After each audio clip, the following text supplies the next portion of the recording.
Hallelujah. യേശുവേ നന്ദി, യേശുവേ സ്തുതി. നമുക്ക് ഒരുമിച്ച് പറയാം. യേശു അനുഗ്രഹിക്കുന്ന ദൈവമാണ്. യേശു സൗഖ്യദായകനാണ്. യേശു സ്നേഹിക്കുന്നവനാണ്.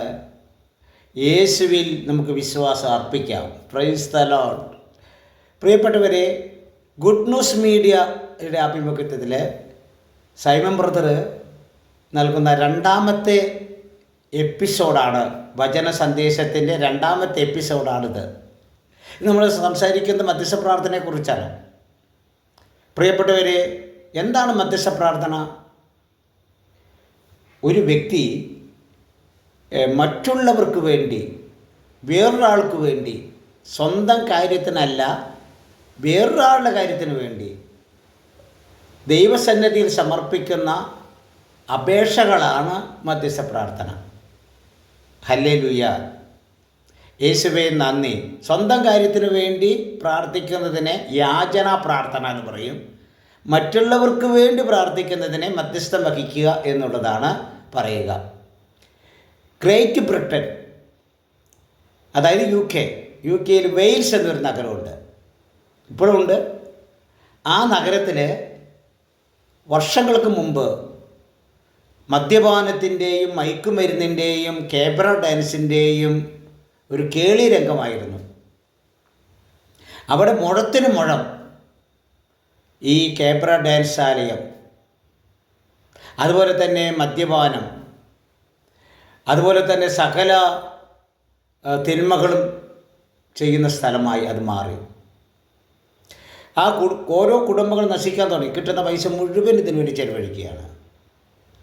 ഇങ്ങനെ ഇരിക്കുമ്പോൾ അവിടെ ആരാധനാലയങ്ങൾ അടഞ്ഞു കിടക്കുകയാണ്. ആരും പള്ളിയിൽ പോക്ക് ഇല്ല, ആരും കുടുംബ പ്രാർത്ഥനയില്ല, ദൈവവിളിയില്ല.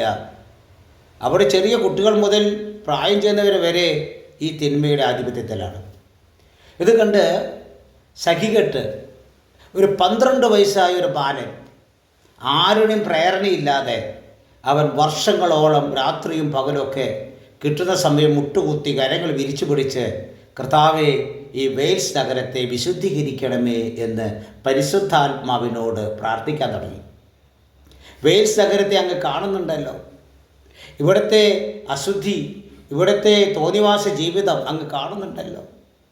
ഈ നഗരത്തെ യേശുവിന് സമർപ്പിക്കുന്നു. യേശുവിൻ്റെ രക്തം കൊണ്ട് നഗരത്തെ കഴുകണം. ഇവിടെ സകല ജലത്തെയും കഴുകണം. ഇവിടെ മുഴത്തിന് മുഴമുള്ള കേബ്രാലയങ്ങൾ അടച്ചുപൂട്ടണം, മദ്യശാലകൾ അടച്ചുപൂട്ടണം. പകരം ഈ സ്ഥലമെല്ലാം യേശുവിനെ ആരാധിക്കുന്ന സ്ഥലമായി മാറണം. Price the Lord. ഹല്ലേലൂയ. 1-2 വർഷം എടുത്തു. ആദ്യത്തെ ഒരു വർഷം മനസ്സും എടുത്തില്ല, ഒന്നും സംഭവിച്ചില്ല. രണ്ടാമത്തെ വർഷം ഒന്നും സംഭവിച്ചില്ല. ഒരു 3-ാമത്തെ വർഷമായപ്പോൾ വെയിൽസ് എന്ന നഗരത്തെ കർത്താവ് കീഴ്മേൽ മറിക്കാൻ തുടങ്ങി. ഹല്ലേലൂയ.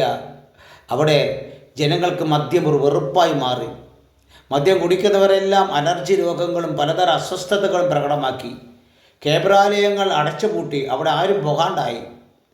വീടുകളിൽ പ്രാർത്ഥനകൾ ഉയർന്നു, ദേവാലയങ്ങൾ തുറക്കപ്പെട്ടു. അവിടെ പ്രാർത്ഥനയ്ക്ക് ആളുകൾ, കുർബാനയ്ക്ക് ആളുകൾ തടിച്ചുകൂടി. പ്രിയപ്പെട്ടവരെ, എന്തൊരു വലിയ മാറ്റം!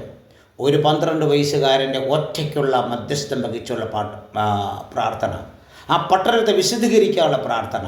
പ്രിയപ്പെട്ടവരെ, നിങ്ങളുടെ വീടിനു വേണ്ടി നിങ്ങൾ ഇപ്രകാരം പ്രാർത്ഥിക്കുകയാണെങ്കിൽ തീർച്ചയായും നിങ്ങളുടെ വീട് ഒരു വിശുദ്ധീകരിക്കപ്പെട്ട വീടായി മാറും. ഒരൊറ്റ ആൾ പ്രാർത്ഥിച്ചാൽ മതി. നിങ്ങളുടെ വീട്ടിലെ നിങ്ങളുടെ മാതാപിതാക്കന്മാർക്ക് വേണ്ടി, നിങ്ങളുടെ മക്കൾക്ക് വേണ്ടി, നിങ്ങളുടെ ജീവിത പങ്കാളിക്ക് വേണ്ടി നിങ്ങൾ വിശുദ്ധീകരിക്കപ്പെടാൻ, കുട്ടികൾക്ക് വേണ്ടി പാപത്തിൽ വീഴാതിരിക്കാൻ, വീണവർ രക്ഷപ്പെടാൻ നിങ്ങൾ പ്രാർത്ഥിക്കുകയാണെങ്കിൽ തീർച്ചയായും നിങ്ങളുടെ കുടുംബം, നിങ്ങളുടെ സമൂഹം, നിങ്ങളുടെ നാട് രക്ഷയിലേക്ക് വരും. Price the Lord. ഹല്ലേലൂയ. യേശുവേ നന്ദി, യേശുവേ സ്തുതി.